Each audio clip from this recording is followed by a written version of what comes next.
Magandang araw po sa bawat isa sa inyo. Welcome back to our 365 Daily Devotions.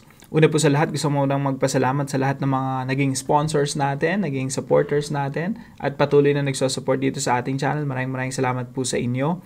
Kayo po yung ginagamit ng Panginoon para magawa natin yung mga ginagawa natin everyday ng full time. So ako po ay nakafocus lang talaga rito kasi hindi po talaga madali yung gumagawa ng mga videos everyday. Nagsusulat pa ako, nagde-develop ako ng course na magiging kapakinabangan sa ating mga mananampalataya. So, salamat po sa bawat isa sa inyo na sumusuporta dito sa ating channel. Dalayan ko po na patuloy po kayong pagpalain ng ating Panginoon. Now, yung ating tatalakayin po this week, ito na po yung pinakaabangan ng lahat, no? Ito po yung tema natin this week, 7 Principles to Achieve Our God-Given Goals. Ito po ay napakalapit sa puso ko kasi gusto ko po lahat ng mga sumusubaybay dito sa ating channel ay ma-achieve natin yung mga bagay na pinapagawa ng Diyos sa atin. The fact na humihinga pa tayo, gumigising tayo sa umaga, yan ay nangangahulugan lamang na meron pang pinapagawa yung Diyos sa bawat isa sa atin. Now, yung una po nating talata na tatalakayin o pag-aaralan ay mumula po sa Ephesians chapter 2 verse 10. Ito po ay sulat ni Apostol Pablo sa mga mananampalataya sa Ephesus or sa Epeso. Makikita niyo po rito sa chapter 2 ng Ephesians na tayo naligtas sa pamamagitan lang ng biyaya ng Diyos, sa pamamagitan lamang ng habag ng Diyos. Ito'y regalo ng Diyos at hindi natin ito pinagtatrabahuhan para maligtas. Ito ay binigay sa atin ng Diyos, pinagtrabahuhan ng Panginoong Jesucristo doon sa krus. Kaya ang kaligtasan natin sa pamamagitan lang ng biyaya ng Diyos. Hindi ito sa pamamagitan ng ating mga sarili or ating mga gawa upang walang sino man ang magmalaki. Na pagdating po rito sa verse 10, sinasabi ni Apostol Pablo na okay, hindi ibig sabihin na naligtas ka sa pamamagitan ng biyaya ng Diyos ay hindi ka naggagawa ng mabuti. Kasi meron kang mission dito sa mundo. You are saved to serve. Niligtas ka upang maglingkod. Meron kang mission sa mundo, merong pinapagawa sa iyo ang Diyos, meron kang mga goals na dapat mong ma-achieve. Kaya sabi po rito ni Apostol Pablo, for we are His workmanship, created in Christ Jesus for good works. Ibig sabihin, pag ikaw tagasunod ng Panginoong Jesucristo, you really have to produce good works. At mamaya, aralin nating mabuti yan. Which God prepared beforehand that we should walk in them. Sa Tagalog po, sapagkat tayo'y kanyang pinakamahusay na gawa. Pinakamahusay, mga kapatid. Masterpiece. Handiwork. Workmanship, obra maestra, no? Pinakamahusay na gawa na nilalang kay Kristo Jesus para sa mabubuting gawa na inihanda ng Diyos ng una pa upang siya nating lakaran.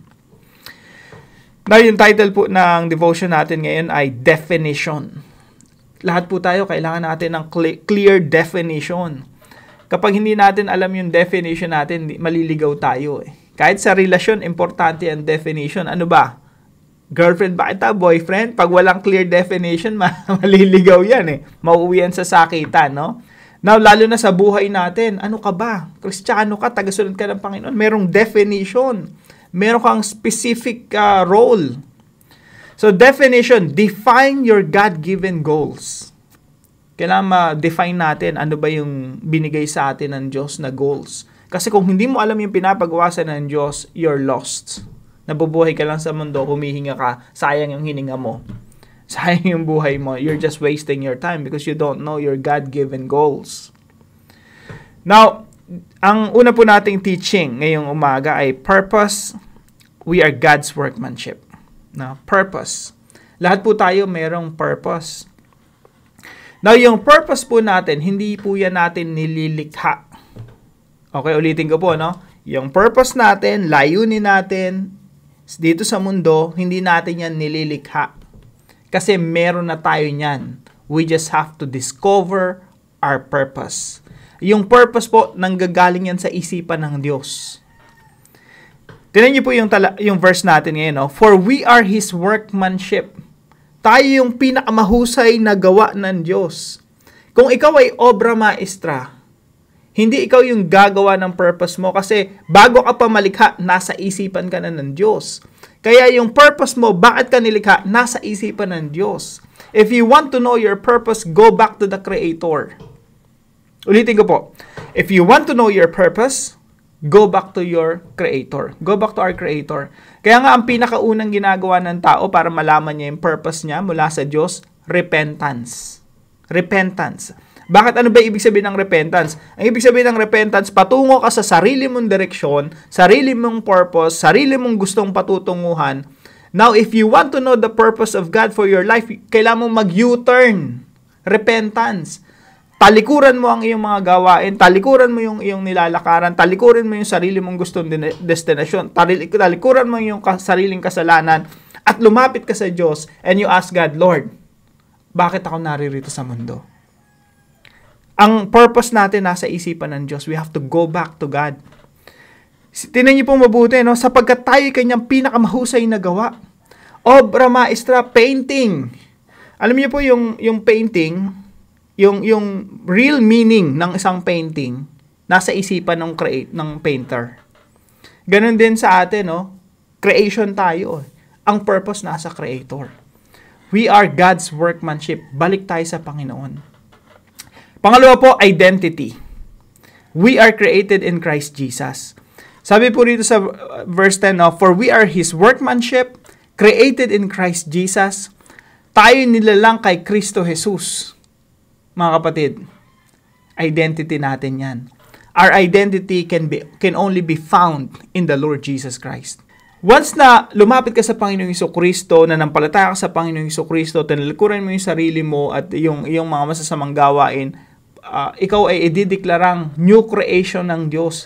We are new creation in Christ Jesus. Yung dati nating pagkatao, wala na yun. Tayo ay bago nang nilalang. Yung dating Russell, yung dating ikaw, wala na yun. Pinalitan na ng bagong Russell, bagong ikaw. At tayo, meron na tayong identity. Ang identity natin, hindi natin natatagpuan sa mundo. Ang identity natin ay matatagpuan natin sa Panginoong Jesucristo. We are created in Christ Jesus. God created a new humanity, a new people in the person of the Lord Jesus Christ. Kaya po kapag tayo nalapit sa Panginoong Jesucristo, nagkakaroon tayo ng panibagong identity. We are new creation in Christ Jesus. Tayo po ay pinagpaguran ng Panginoong Jesucristo. We are created in Christ Jesus. Doon sa krus ng Kalbaryo, doon tayo nilikha. Doon nagkaroon ng bagong humanity. At ang identity natin talaga na kay Kristo Jesus. Kaya tayo, tinatawag natin yung ating sarili Christian, follower of the Lord Jesus Christ. Yung mundong ito, bibigyan ka ng samot-saring purpose, samot-saring identity. Yung identity na you belong, in ka, pasok na pasok ka dun sa tropa mo, angat ka sa ibang tao. Kaya, puno ng kahambugan yung identity dito sa mundo na pinakaasam ng mga tao. Pero sa bilang mga Kristiyano, ang identity natin na kay Kristo. Kahit hindi tayo mataas sa paningin ng tao, kahit na hindi tayo in sa kultura, basta na kay Kristo ka, that's our identity. That's where we find our purpose. That's where we find our direction.